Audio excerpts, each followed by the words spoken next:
Welcome to the I Am Worthy podcast, where we don't believe in choosing between this or that, but instead we are worthy of it all. I am your host, Brittany Noel, and despite being a licensed therapist, I know better than anybody what it's like to struggle with the doubt and fears behind the pursuit of your success in life, love, and your purpose. So join me as I uncover the secrets to becoming unapologetically worthy so that you can have, do, and be all things. Hey, you guys, welcome back to another edition of the I Am Worthy podcast. I am your host, Brittany Noel. Thank you so much for tuning in. I appreciate you guys who leave comments, who share the videos. I love reading how these videos are helping you. So today's going to be no different. Y'all know I am bringing back a lady who has touched my heart. I was able to hear her speak, and I knew that I had to have her on my show. Here on the I Am Worthy podcast show, we are very transparent about the journey that it takes when you are moving into a place of becoming unapologetically worthy.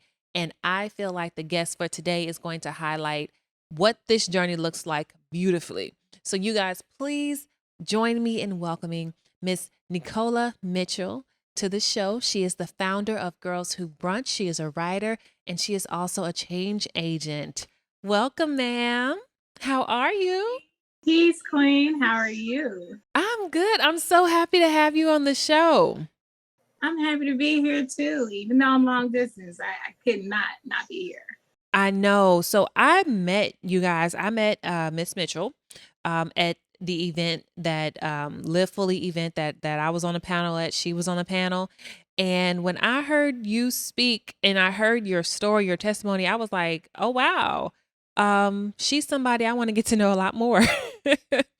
So I am happy that you accepted my invitation. So for people who don't know who you are, tell us a little bit about what you do especially as far as the founder of Girls Who Brunch, what that foundation does, and how you established it. Okay, so Girls Who Brunch is a nonprofit. We take girls ages 9 through 17 and we give them a girls empowerment conference.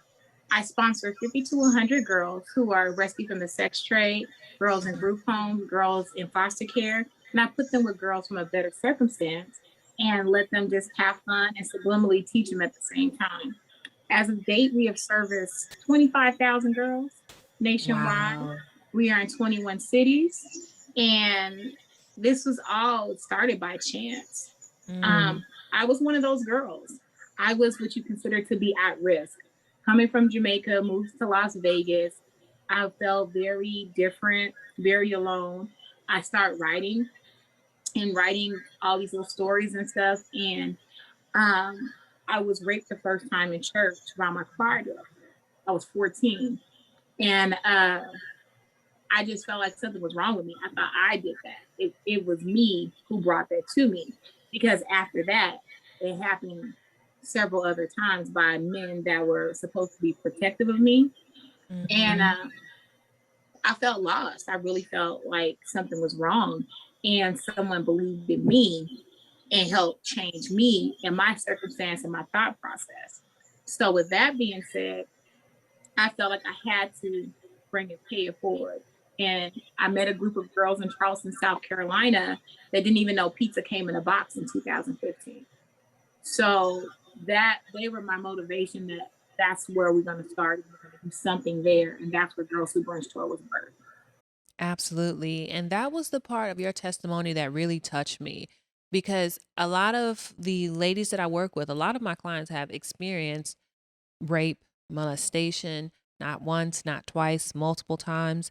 And it's really that violation of your person, that violation of your body at a very young age, before you even know what sex is, right? You've already been sexualized, and it really messes with your concept, how you see yourself, how you see the world. And so a lot of the work that I do with my clients is helping them see themselves outside of the trauma that they experienced. I cannot imagine what your journey has looked like, because I think we look at you today and no one would ever know. When I tell you this lady is so graceful, like your spirit is so sweet, it's so kind. Just when I met you in person, no one would ever know that this was a part of your testimony. How did you get to a point to where you were able to move through those situations and see yourself as more than what it is that you experienced and what you went through? So I have always been an overachiever, right? So when I started writing, I'm like, okay, if I'm going to do this, I'm going to be the best writer that I can be. So I'm about to release my 18th book, actually next week, and I thought that I was good, but I wasn't. Right? There was still something in me that was like, okay, you're broken still. You're trying to mask it, but you're not happy. Like you're doing all these things, you're working with different people, you're ghostwriting for folks, and you're still not happy. So I just kept pushing. And finally, I moved to Atlanta for my daughter. She is legally blind in her left eye. She has optic nerve disorder. And I started going to counseling for her. Mm. And so talking to the counselor, and I'm telling her my story, bits and pieces, because I still wasn't as open then.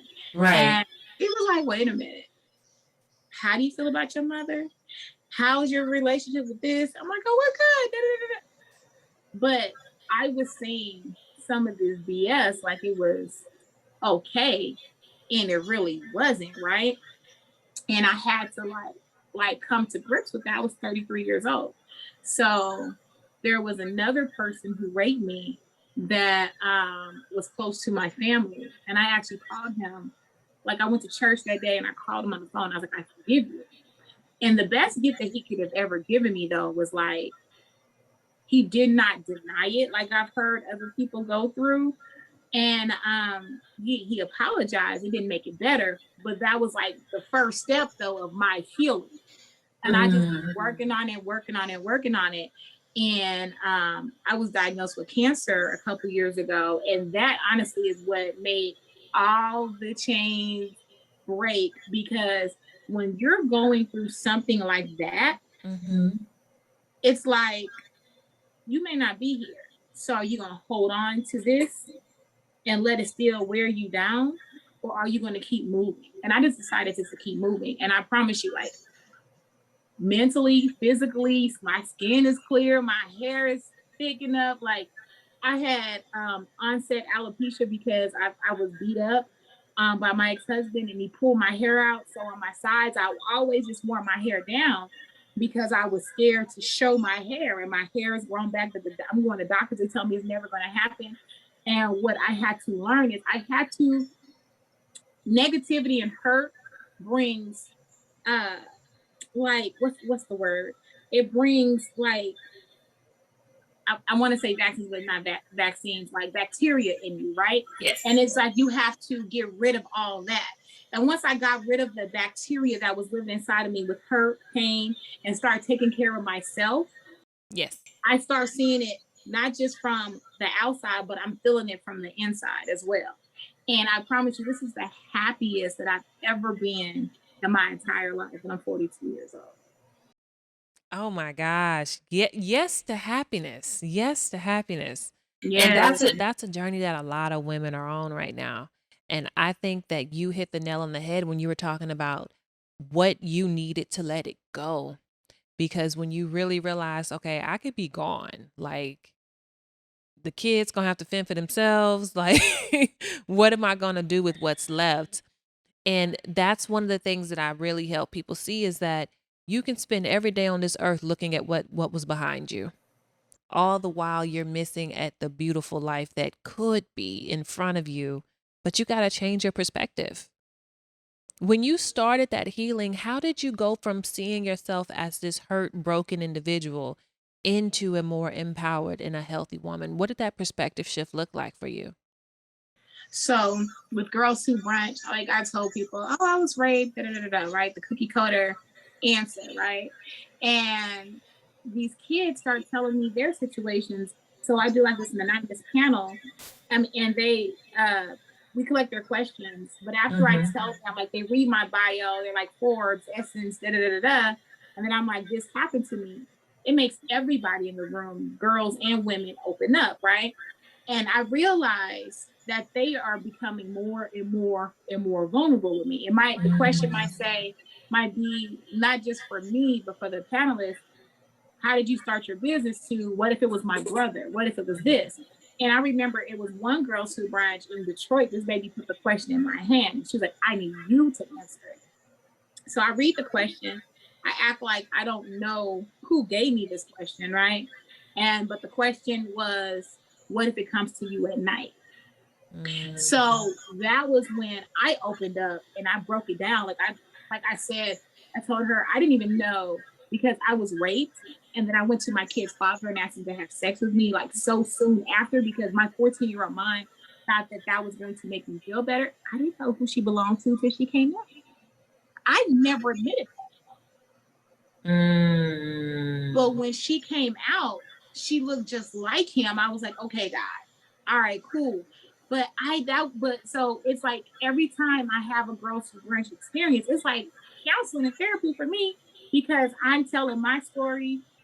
I'm saying stuff, these girls are saying stuff. And so people think I'm pushed and driven to do it because of, I want to help all these girls. I do, but they're helping me. Yes. Or you may get a vendor come up and say, this happened to me, or a senator come up, or a judge come up, and they're like, this happened to me. Who would have known? Yeah. Yeah, and I love the idea that you walking in your purpose is helping women break the silence because it's that silence that allows that bacteria to grow in the first place, right? Bacteria grows the best when it's in places that have no light, it's cold, it's dark, it's dank. And when you silence yourself and you're not willing to be vocal about the trauma that you've experienced, you're giving that bacteria the perfect environment to grow. And this is why you see it in your body. And, your body has a hard time healing. It takes you forever to recover. You don't feel well. Your immune system is off. You got aches and pains because your body is now suffering from the emotional pain that you haven't expressed. So the fact that you even give them an outlet for that at such a young age is phenomenal, like really phenomenal. Absolutely. Because otherwise they with me as an adult. Right? So the fact that you're preventing a lot of this from escalating is actually beautiful. I love it. Absolutely. So for women who are adults at this point who have experienced significant trauma and they're trying to figure out how do I reach a point to where I forgive not just the perpetrator, but I forgive myself so that I can take myself off the hook of feeling like I did something to deserve this, or if I would have made a better decision, it wouldn't have happened, or, if I would have left the marriage, if I would have just walked away, that I could have prevented some of this. I always tell people, you're never going to move forward any further until you let it go. Like they always say crabs in the barrel, right? Syndrome. No, we are our own crabs because if you are in trying to get out this barrel and you're trying to do your business, you're trying to do anything, and you always just plateau because you're not freeing yourself. And I think if once they free this one thing, you'll see all these other things open up. Mm-hmm. You free the next thing, you see there's some more stuff open up. But I can't take somebody that's this empowerment coach or this life person or whatever, but you still are so broken. And you will start speaking different. Your information will be different. Your energy will be different. And so I just tell people, just give yourself the opportunity. What are you gonna lose? Like even starting a business, even trying to get an interview. If they say no, then what? You didn't lose nothing in the first place. Mm-hmm. If your business failed, then what? And so use that same process with if you let that one thing go, let's see what can happen. Now, if your life didn't change a little bit, then okay, go back to being broken, bruised, and sad and stuff, But if you see it, then allow yourself to open up. Yeah. You'll see it. It's an energy shift. Mm-hmm. God ain't shifting the energy. You're shifting that energy, and God is letting it to flow. Absolutely. Absolutely. I love that you said that. I love that you said that because a lot of my clients are Christian, and it's the, let's just pray about it mentality, let's just keep praying about it. And as a therapist, as a coach, my job is to give you tools, right? So as long as you're praying, that's great. But unless you pick up one of these tools that I give you, unless you start speaking to yourself differently, unless you make a decision, and I have literally had to say that a lot lately, that your healing is going to be a constant decision that you make every day. That you're not going to wake up every day and be in the mood to heal, or be in the mood to be optimistic, or be in the mood to be the better version of you. That you have to make a decision that despite how I feel today, I'm deciding to operate in my higher thinking, in my higher being, in my higher knowing, which means I'm going to use one of these tools that they gave me in therapy. Yes. Prayer without work is dead. Mm-hmm. Mm-hmm. You got to put in work. Absolutely. What would you recommend for women who are saying, okay, I'm starting this journey, afraid to start this journey, right? Because the truth about, healing from past trauma, there is a lot of significant hurt that happens in that process. It's not comfortable. So a lot of people are hesitant to revisit those wounds, to feel those emotions. What would you recommend that they do? What do you think that they can do to help them as they embark on their own journey, trying to rediscover who they are and heal the parts of them that were hurt? So everybody is cliche now about journaling, right? Everybody is journaling. But if you just write how you feel per day down Mm-hmm.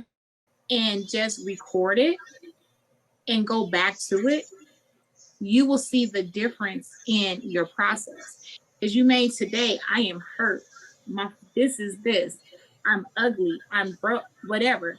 And then as you're letting it go, your words are going to be different. And you have to speak life into yourself, but you also have to take out the past. Like we have this, we have a master class, a virtual master class today, and it's a workshop. It's called Girl Bye. Okay. And we have the girls use Post-its and make this doll of themselves, right? Of the old them. What don't you like about the old you, and get rid of it? So as these women are writing in these journals, this stuff, right? You getting it out. Now we're gonna throw that away. We're gonna go back to it. We're gonna compare to a week, and we're gonna throw this old person away. Because as long as you have breath in your body, you can continue to recreate yourself. So if you look at this old person, you don't like that. Let's get rid of it. This one was okay on Tuesday, but girl, Thursday was the bomb. Let's throw Tuesday away and just keep growing and take baby steps. So that's why Girls Who Brunch, because sometimes women are so stuck in their ways, they don't know how to let stuff go. With a child, we still have room to let them break those chains and those generational curses of not knowing how to communicate, not knowing how to speak life to themselves. So we're teaching them that from now. Mm-hmm. Phenomenal they're gonna be, sis, when they grow up. I tell them all the time, y'all, I better not be in nobody's home. Y'all better take care of me. Between all of y'all, I better be good. Right, right.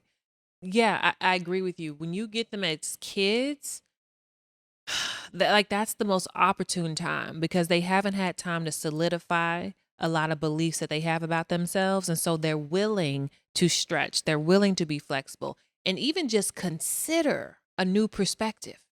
Just consider it. Right? Many times with an adult, it's like I'm fighting with you about who you want to be. Exactly. Yes, they are. They're open. Yeah, yeah. And being open is a necessary part of this journey. Without the openness, you can't let in any new information. So that's key. That's awesome. And I love the idea of you creating, like, and people realizing I get to create my future. Like, I get to create it. And I think one of my biggest motivators when I was moving through my season of pain was like, I allowed so many people to make me miserable in my younger years of life. I allowed so many people to make decisions about what they wanted me to do, to have me show up however they needed me to show up, and I was completely miserable. And I said, you know what? The only reason why I forgive you is because I want my future back. That was the only reason. I don't even like you. We ain't got to talk. I want to see you. It's not about you, but I've given you too many years already.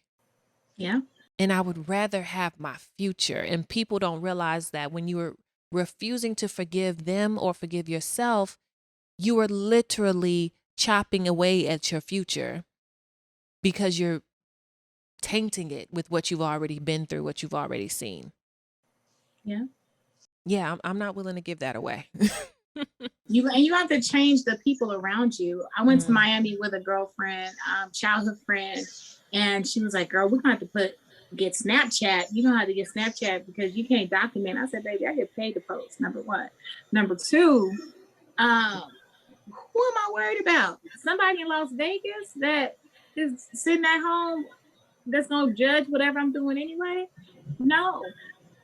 If that person has that much power over your thought process, let that person go. Yeah. If anybody that you have around you is not celebrating you, ain't calling you, telling you, girl, I got this on your business. If it's your birthday, you know what I do? And you got this podcast and I see these little setups and little aesthetics in the background, you may get some aesthetics from me for your birthday. You may get some cards from me for your birthday. You want to start something else? I'll help you get a camera for your birthday. Your circle, your network is your network. Right. And if the circle is bringing you down, get rid of them. Mama, daddy, brother, you can love them, but love them from afar. Because every time you're working on your testimony and your healing process, if you still got this skill right here, you're never going to be happy because it's going to continue to bring you back. That dog is just going to keep coming back. That piece of paper is going to keep coming back because you didn't pick up the phone to talk to it. You're going to treat me the way I want to be treated. Right. You're going to love me the way I want to be loved. And if not, then I love you from afar, period. I got to protect you. Absolutely. Do you believe that it's true, like when you're going through your hurt season and you're in hurt, you're in pain, that you are bonding with people who are also dealing with their own pain? Yeah. And pheromones is real. Pheromones is real. You're sending that out. So you may meet somebody brand new, a dude or anything. That's why I tell people all the time, do not start dating again until you're healed. Because when you start talking to somebody to get over the next one, right? Yeah. Then you're mad because this one may be a totally different dude, but he got the same characteristics later on as this one because you brought him back. When you get over it, you let out different kind of pheromones. Yes. And you're going to bring around the right people. But if you're unhappy, then you're going to bring in that pheromones of your homegirl that's sad. Y'all all sad together. Y'all ain't never going to be happy. Y'all going on sad girl trips. And no, sis. Not the sad girl trips. Yes. Uh-huh. Yeah. Yeah. It's so true. It's so true. And that's why, like, those boundaries are needed, because as you are growing and as you're healing, like, you have to start protecting the parts of you that are now vulnerable because you're growing into something more. And so that means I can't allow everybody to have access to my process, but they also can't have access to these newer parts of me because they're still fresh. They're still new. It's like a new baby. So I have to protect those. Absolutely. So I'm forever teaching boundaries. Dude, child, you can't take away my happy space. Yesterday I was starting to get frustrated. I started praying. I was like, Father God, you know all the good you got going for me. Please take that away from me. You're not gonna ask for phone. Like, you have to speak life into yourself in all things. All things. All things. Absolutely. So I need to know about where can we get these 18 books? Okay. Okay, so you can follow I am on Amazon.com, Barnes and Nobles, Books a Million. My new book is called What Was I Supposed to Do? It's about a teen girl. She was violated by her mother's boyfriend. And it just shows how our girls are over sexualized and over criminalized. And I think that if we learned their story and understood their process, then they can make different decisions. But it's just like that little girl who was shot before pulling the knife out in her foster home, right? You don't know what she went through to get there. I have a lot of my eyes. So I just wanted to give a voice to the voiceless. So that book comes out on August 28th on my mother's birthday. But all of the other books are Amazon, Books a Million, Barnes and Nobles, download. You can pre-order on Amazon right now. And you can follow me at iamnicola.com. That is IAMNICOLA. Or follow my movement, girlswhobrunchtour.com. Yes, and I cannot wait. I'm coming to one of them brunches, okay? I'm coming to one. Houston is in November. You could be a speaker or you could teach a workshop. There we go. I'm down for whatever in November. Awesome. Thank you so much for agreeing to come on the show. I appreciate you. Thank you for having me, Queen. Absolutely. This is not our goodbye. We're going to do a whole lot more together, so I'm excited. Love and light. Absolutely. Thank you. You're welcome. So you guys, thank you so much for tuning in to another amazing edition. I told you it was going to be good. Okay, I warned you. Okay, fair enough. So thank you guys for tuning in. Share this video with everybody that you feel is going through their own season of healing, whether it's a teenager, young adult, your mama, your auntie, them that you know is still healing. Send the video to them so that they can get the tools and the gems that Miss Nicola dropped today. Until our next episode, I will talk to you guys later.